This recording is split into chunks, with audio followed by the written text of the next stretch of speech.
yun, sabi ko nga continuous lang, nagtitake ako ng doctorate degree.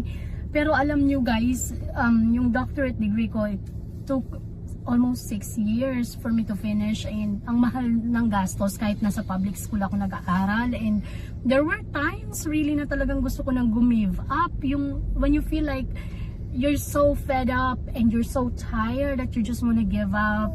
Pero sabi ko nga, because I was so anong tawag doon, goal driven, I have a goal that I wanna achieve, so I just did a sacrifice. I did the best that I can.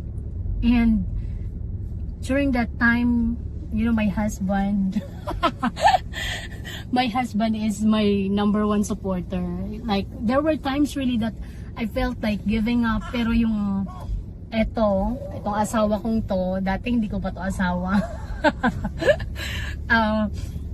Ano ko pa lang to, boyfriend. He really pushed me.